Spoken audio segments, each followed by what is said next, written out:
more fruit, sweeter fruit, and most importantly, healthier fruit and food. This works for your vegetables, this works for your root crops.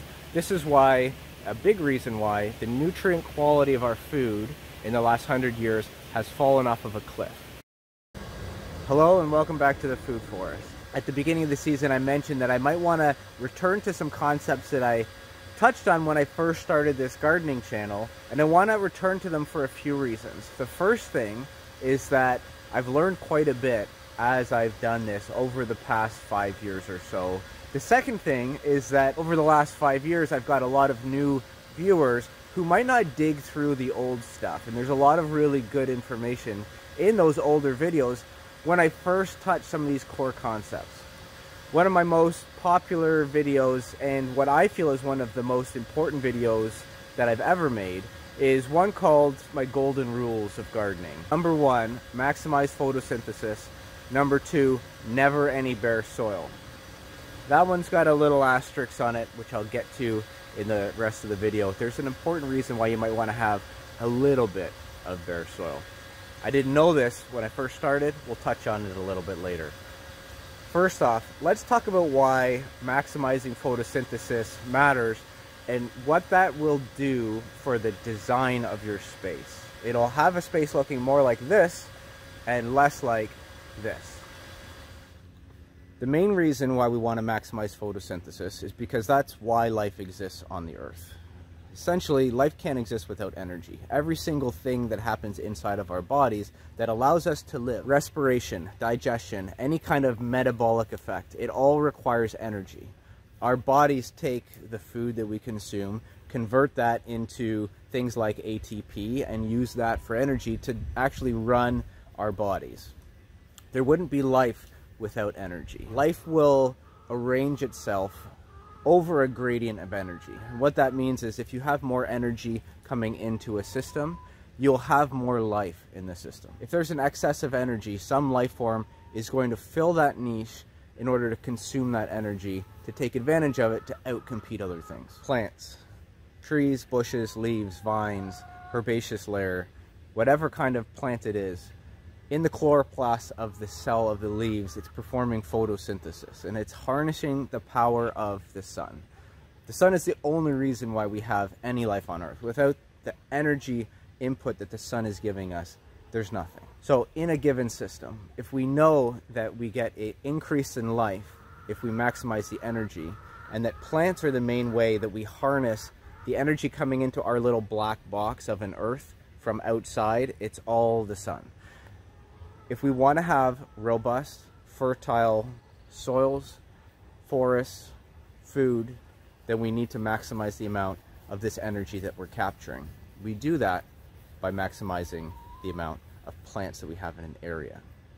So you might ask, why do commercial orchards then look very different from a food forest or just a forest in nature?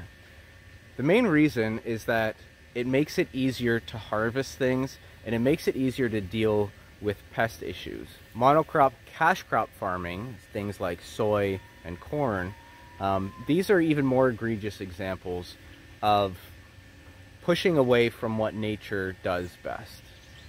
In these systems, we actually genetically modify the corn and soy so that they can survive a terrible herbicide. And then we spray that herbicide through the entire field, through hundreds and thousands of acres, so that only the food crop that we want to survives. This is a great way to grow a lot of one crop. It comes with its other problems. First off, we create disease-resistant weeds. We destroy insect species that would otherwise be eating the things on the land and supported by the land. We claim the land for humans, and we destroy and kill everything else.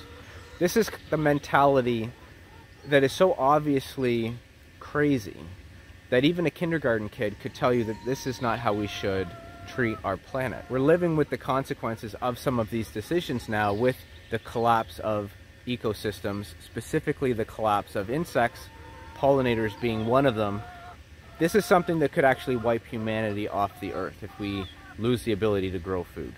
Now, the reason why we do those things is because the monocrop farm systems actually allow very few humans to run large machinery in order to ease harvest. It's actually not the most efficient way to grow food though. So understand that we've gone to these ways of growing our food out of necessity, out of design, for human specialization, so that humans can be philosophers and scientists and doctors and engineers and lawyers. But it's not the most efficient way to grow food. The most efficient way to grow food is to mimic what nature does, because nature is actually the most regenerative system on the planet, to the point that if humans disappeared, everything that we did would get reclaimed with nature, and the vibrancy of the earth would absolutely increase, especially for any non-human animals out there. The more plants and, weeds that would grow, insects would be supported eating those. This is why it's really important to me, when I'm growing my food, that things actually eat my food, and that things actually eat my trees and my leaves. I know this is a really weird concept for some people, because so much in the gardening world is about how do I kill this pest that's eating the tiniest little part of my apple tree leaf. You see a little bit of a curl leaf, it's what's in there, what insect is that, and how can I kill it? We need to get away from this way of thinking that humans should put all of nature under its boot and crush it and destroy it. A 2-acre property designed in a food forest system where we're maximizing photosynthesis can support thousands of people. When I'm designing my food forest, I'm putting all the 7 layers of the food forest in. This is kind of Permaculture Basics 101, and it's rooted in maximizing photosynthesis. That means that I have thought of overstory trees, understory trees, bushes, herbaceous layer plants, ground cover, root crops, and vines growing all of it. In this way, I'm actually maximizing the amount of solar energy that my plants are capturing. So what does the photosynthesis equation do in terms of turning that energy into useful stuff?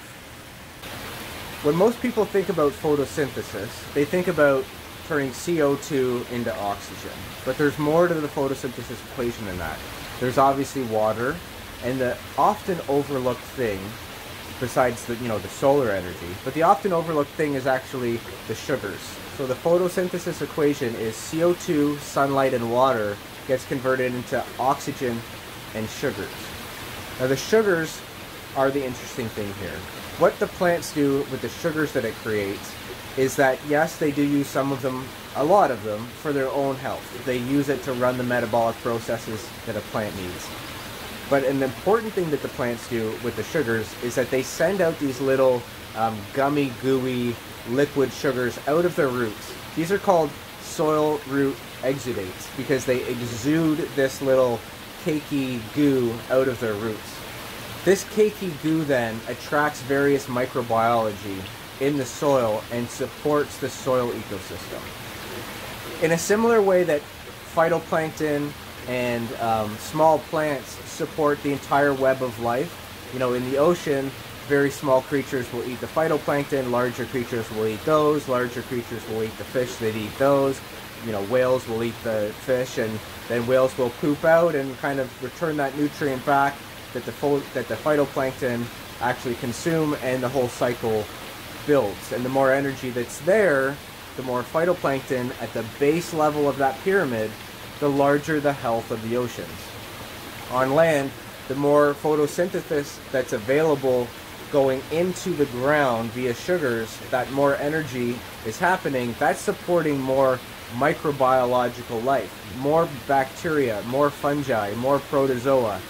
These are eaten by nematodes, mice and small moles, voles, snakes, frogs will all eat the insects, and on until you have wolves eating rabbits and so forth. The top apex predators are supported by the base of that pyramid, and the base of that pyramid is the photosynthesis that happens that swells the soil life that then feeds and supports everything else.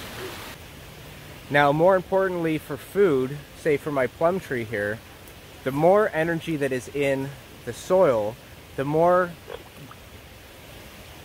A frog just jumped. I'm right next to the wetland filter, so actually I had a frog literally jump on my sandal and then jump into the pond. It's one of the nice treats about building in an ecosystem is that you get all this life coming in, and then you get little, special moments like that. But back to what I was saying for the plum tree, the more photosynthesis energy and the sugars that are going down into the soil, the more bacteria, protozoa, fungi are in the soil. These things actually break up the soil building blocks, the mineral building blocks, the sand, silt, and clay, in order to access the nutrients that are inside, all the minerals that are trapped inside those stones. Sand, silt, and clay are just fancy word for varying sizes of stone, of rock. I go into the pure science of this stuff in my soil microbiology guide, which you might want to check out if you're interested in a deeper dive into this. But just know that the more bacteria and fungi that you have, and the more protozoa that you have, you'll actually get access, the plant will get access to more nutrients that will become bioavailable. They'll chelate those, which means they attach them to fulvic acids and amino acids. And in this way, the minerals, say the calcium that the plant needs in order to produce fruit, it's available in a way that the tree can actually access. And when the tree can access it, then it can store it and push it into fruit. That means that the tree can actually produce more fruit, sweeter fruit, and most importantly, healthier fruit and food. This works for your vegetables, this works for your root crops. This is why, a big reason why, the nutrient quality of our food in the last 100 years has fallen off of a cliff. Because when we grow food and we do it in ways that don't maximize photosynthesis, and ways that deplete the soil of both life, organic energy, or organic matter, and also nutrients, then the plants don't have that to push into the fruit and the food, and then we're eating kind of hollow food. Anyone will know when you buy store-bought, tomatoes, lettuce, they taste watery, they feel different. Your energy level after eating them is very different. If you've grown a homegrown garden, and you've done it especially in a way like I teach with the golden rules, maximizing photosynthesis, you do it in a healthy ecosystem, a vibrant and healthy soil, the taste of your food is dramatically different, life-changing difference. I've had a chef that's come on one of my previous tours, and he tasted my tomatoes, and he told me, I will buy every single tomato that you ever buy because they were so good. A home garden will take from monoculture food production, take it up to that next level. What I'm talking about in this video is taking it from that level to an even higher level by maximizing the amount of nutrients that are in your soil. We do that by maximizing the soil life, and we do that by maximizing the photosynthesis. And we do that by designing and building and planting lots of support plants around trees. And you'll see all the different angles that I've used, pointing the camera. My plum tree is actually just right over here. I just spun the camera, show you the other side of my property so that the picture in the background changes as I talk, so that it doesn't get too boring. But you can see I've got vibrancy everywhere. Planting like this, in this way, has caused my land to just explode with life. And again, when you're boosting the lower tiers of that food pyramid, you start seeing the higher tiers improve as well. We've had owls and foxes and even wolves show up on our property, and it's because they have the food that they need, which is supported at the base of that pyramid, essentially ground one, by plants. So here's just an example of a service tree, and you can see my video on guilds to learn more about different plants that I select in here. But instead of just planting a service berry tree for berries, for the birds that we share, this is a sea buckthorn. That's another crop that we'll harvest as well. But instead of just planting a tree, we plant an understory and we fill in all the spaces with tons of plant. This is goldenrod and oregano and elderberry and currants and daylilies and Queen Anne's lace and creeping thyme and so many different plants that are in this little guild. What that does is it attracts lots of insects that will eat those things. And I actually want these insects eating my plants, as weird as that is. Things like this make me very happy.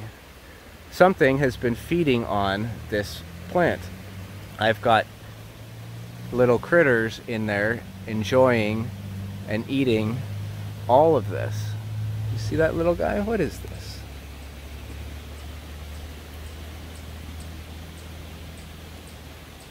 And when you do this, you get a very, very vibrant ecosystem of life.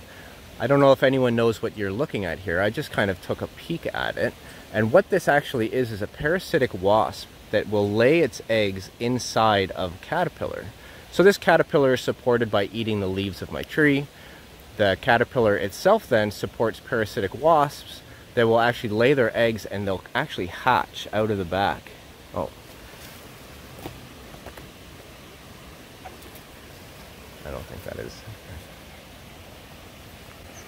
So we will get insects that eat this, like say caterpillars might eat some leaves, but the trees can handle it. This is how nature works. The trees handle it, and then the caterpillars feed the birds, and the birds feed, you know, they spread the seeds around and they feed other animals as well. And more than just birds eat the caterpillars, and this is kind of how you support this rampant vibrancy of life through this super dense planting.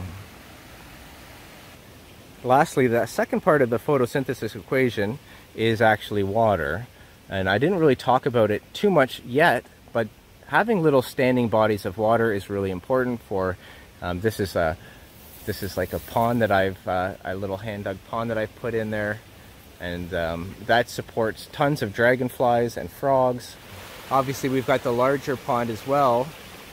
But the water that I'm actually talking about is more the water that's in the soil. We want to prevent any kind of rainfall from leaving. We actually want to store and hold that in the soil. A big way to hold it is to increase the soil sponge moisture retention capability. We do that with organic matter. We do that by having lots of plants and allowing leaves to fall, chopping and dropping various plants as well. But we also do that by preventing evaporation. So we've got hast caps here. We've got some currents falling into the hast caps. We've got a little current right next to it. We've got hast caps right here. We've got comfrey. And you can see that I can't see the soil level. If I can't see the soil level, winds can't get in there and wick away and pull the moisture away. And because of that, we've got a ton of soil retention capability inside of our soils because we're stopping the sun from evaporating the water that's in the soil, and we're stopping the winds. And then we're also soaking it up into organic matter because all of these plants are dropping leaves. You know, this is some comfrey here that's finishing its little temporary cycle as we go through a bit of a heat wave now. And they'll dry up and they'll drop their leaves down and they'll go down. And then they'll basically just turn into more soil and organic matter. So you can see this is the other side of the path here. We've got elderberries and currants and stuff as well. We've got some staghorn sumac acting as an overstory. And we've also got this giant pear. So a lot of places will say, you know, you're not going to get great growth if you put plants around your trees. Everything's got to be clear around it. And it's just absolutely not true. It's 100% not true. And the main reason is that if you put plants around trees, you get more photosynthesis, you get more moisture retention in the soil, and you're capturing and holding more energy. And when you're capturing and holding more energy, you can support more life. It's as simple as that.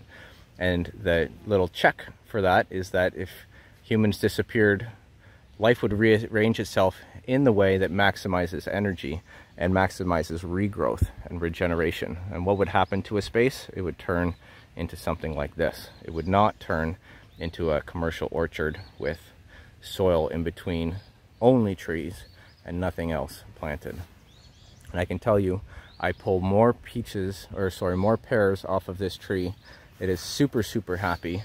It's accepted grafts because it's got so much vibrancy in the soil and in the root systems. And this thing is loaded up, and it is every year, just with tons and tons of fruit. Now the last thing that you might wonder is, when I plant all these plants, how do I deal with pests? Because we'll get a bunch of different insects that will come supported, you know, eating some of the leaves. That's totally good. I want to see this. This is nice. But because we plant in a way that maximizes life, yes, we do get pests that eat those plants. Those pests support other insects, and they support the predators of those pests. And when we get the predators of those pests coming in to eat the problem pests, they'll actually naturalize and lay eggs in our soil, and we'll naturalize those predators. And that means next year, when we have a pest laying its eggs underneath a tree, hatching and coming out, we've already got the predators on our property that will eat those pests and intercept and interrupt that life cycle. And that's so super important that you naturalize predators on your property.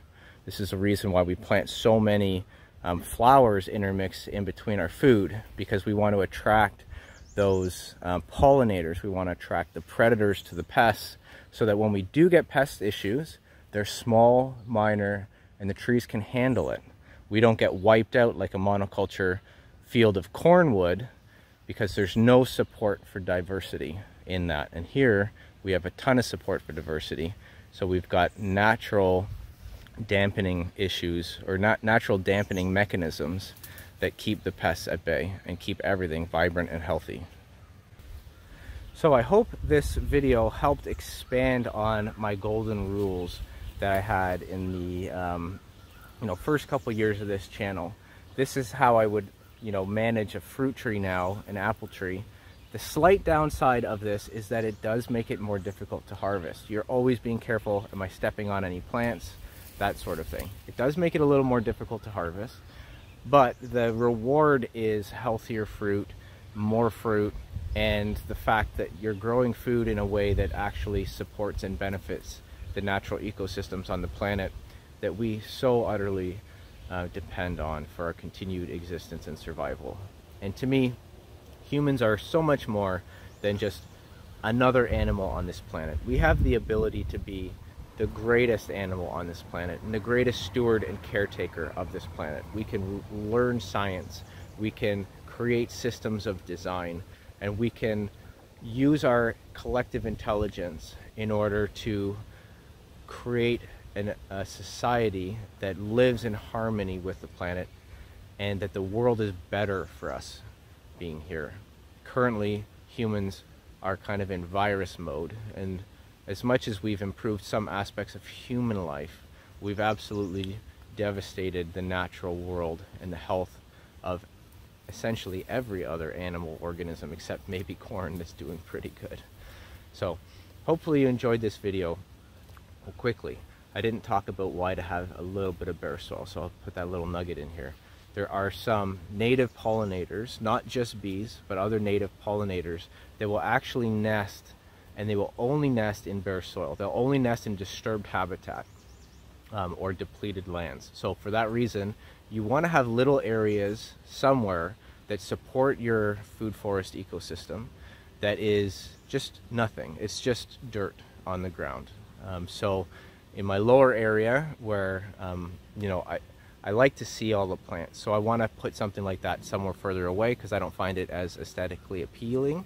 And I can put it kind of at the entry to my property so I can attract those kind of insects to my property. Dogs are going crazy. Oh my God. So I do have it in my lower area. I think they're probably chasing a bunny actually. Let me just show you here.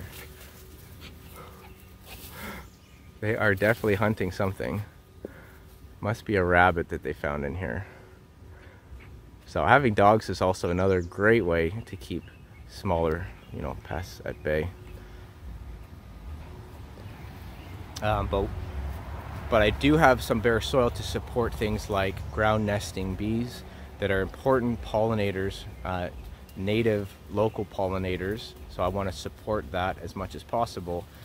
So have a little bit of bare soil around, but the two main golden rules are to maximize photosynthesis.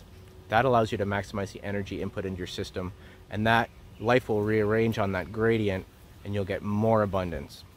And the second thing is to never have any bare soil with an asterisk, and that is to maximize the water in the soil that allows you to maximize photosynthesis. So I hope you enjoyed this video. I know it's a little bit of a longer video, But I hope it's a nice addendum onto that golden rules of gardening. And again, if you want to see more in-depth detail of the science, check out the soil microbiology guide or check out that old video, Golden Rules of Gardening. This will change how you garden forever. Thanks for watching. See you on the next one.